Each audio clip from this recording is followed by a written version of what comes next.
सभी साथियों को राम राम नमस्कार। उम्मीद करता हूं आप सभी बहुत ही बढ़िया होंगे। इस वीडियो में हम बात करने वाले हैं आरपीएफ कांस्टेबल की भर्ती के बारे में। आप सभी बेसब्री से इंतजार कर रहे हैं इसकी रिजल्ट डेट का और कट ऑफ का, कि भाई कब रिजल्ट जारी होगा, कितनी कट ऑफ जाएगी, आगे के लिए हमारा सिलेक्शन होगा नहीं होगा। इन सभी सवालों के जवाब आपको मिल जाएंगे। साथ ही में बीच में कुछ चीजें भी चल रही है जिन्हें भी मैं क्लियर कर दूंगा, तो वीडियो को लास्ट तक देख लेना। आपके काफी कमेंट मैसेज भी आ रहे थे कि आरपीएफ कांस्टेबल को लेकर मैं वीडियो बनाऊं, तो पूरी जानकारी आपको इस वीडियो में क्लियर हो जाएगी। वीडियो पसंद आए वीडियो को लाइक शेयर करके चैनल को सब्सक्राइब कर लें और बेल आइकन पर प्रेस कर लें ताकि फ्यूचर में आने वाली हर एक अपडेट का नोटिफिकेशन आपको सबसे पहले मिलता रहे। आगे बढ़ते हैं और पूरी जानकारी आप सभी को देते हैं। तो देखिए, सबसे पहले तो मैं जो क्लियर करना चाहूंगा, रिसेंटली आप सभी को पता है कि एक पेपर कटिंग बहुत ज्यादा घूम रही है जिसमें बताया जा रहा है कि 4 मई 2025 को आपका जो रिजल्ट है वो अनाउंस कर दिया जाएगा। और वो पेपर कटिंग के बारे में अगर मैं बात करूं तो जो वो पेपर कटिंग है वो पूरी तरह से फेक पेपर कटिंग है, किसी ने खुद से एडिट की हुई है,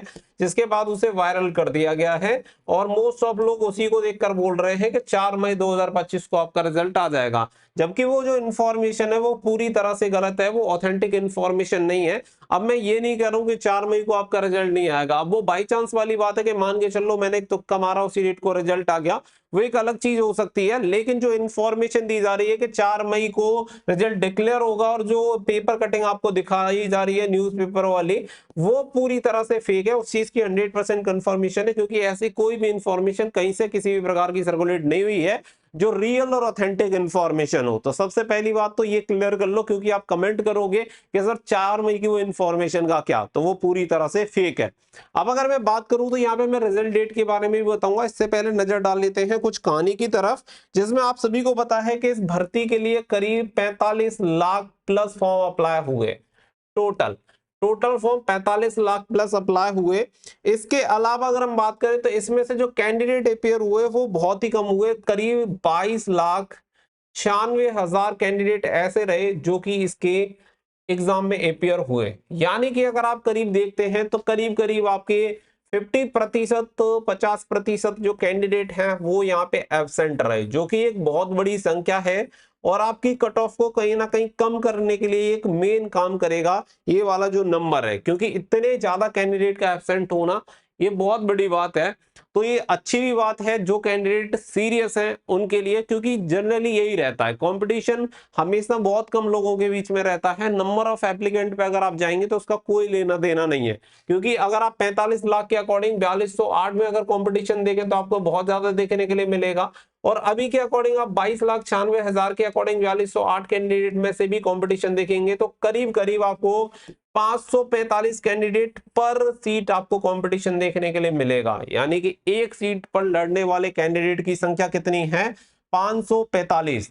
अभी 22,96,000 कैंडिडेट में से 42,080 कैंडिडेट को क्वालिफाई किया जाएगा फिजिकल के लिए, क्योंकि आपको पता है जितनी सीट है उसके 10 गुना कैंडिडेट क्वालिफाई होंगे, तो इसके हिसाब से 42,080 कैंडिडेट क्वालिफाई होंगे। यानी कि अगर इसके हिसाब से हम जाते हैं तो करीब 1.83% कैंडिडेट ऐसे होंगे जो कि आपके क्वालिफाई होंगे, जितने भी कैंडिडेट एग्जाम में अपेयर हुए हैं उनमें से फिजिकल के लिए। अब आप समझ सकते हैं कि किस लेवल का कंपटीशन है। ये चीज मैंने आपको पहले भी बोली थी कि कंपटीशन बहुत तगड़े लेवल का है, लेकिन आप इन नंबर्स पे कभी भी मत जाओ, 45 लाख हो या फिर 22,96,000 हो।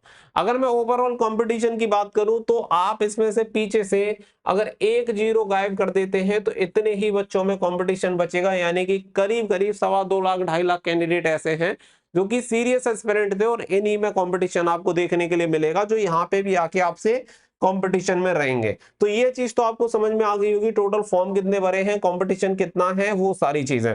अब इसके अलावा आपके दिमाग में कहीं ना कहीं एक चीज भी चल रही है, वो है आपकी कट ऑफ की कट ऑफ कितनी रहेगी।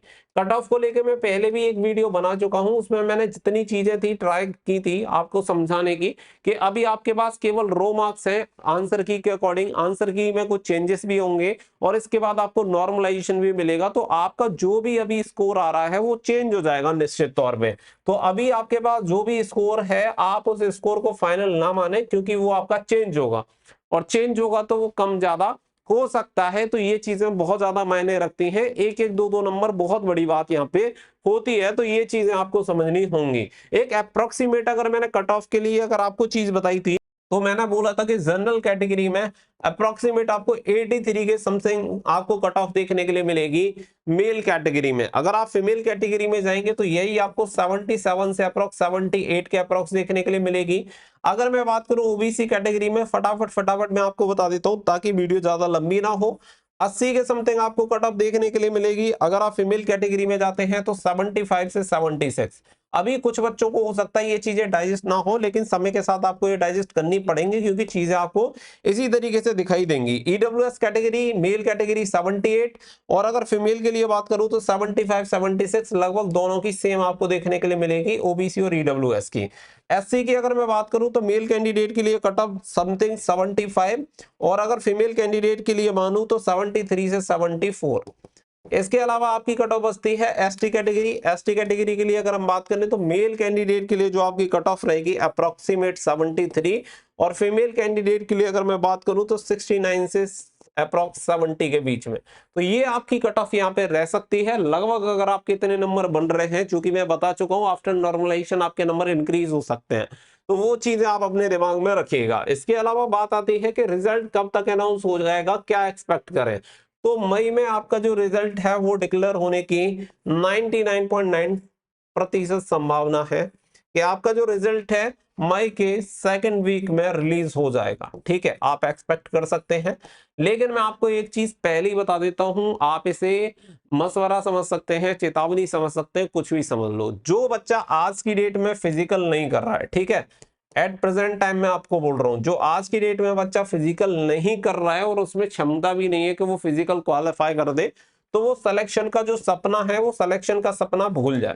भले ही वो रिटन एग्जामिनेशन पास कर जाए, लेकिन अगर आज जो बच्चा फिजिकल की तैयारी नहीं कर रहा उसका सिलेक्शन भी नहीं होगा।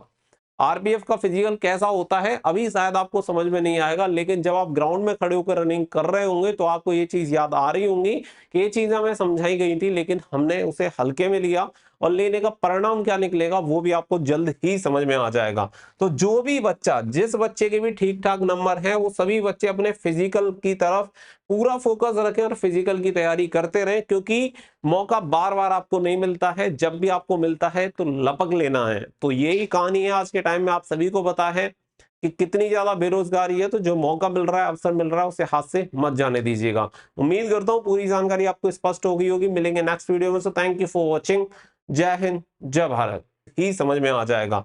तो जो भी बच्चा, जिस बच्चे के भी ठीक ठाक नंबर हैं, वो सभी बच्चे अपने फिजिकल की तरफ पूरा फोकस रखें और फिजिकल की तैयारी करते रहें, क्योंकि मौका बार बार आपको नहीं मिलता है। जब भी आपको मिलता है तो लपक लेना है। तो यही कहानी है आज के टाइम में। आप सभी को पता है कि कितनी ज्यादा बेरोजगारी है, तो जो मौका मिल रहा है, अवसर मिल रहा है, उसे हाथ से मत जाने दीजिएगा। उम्मीद करता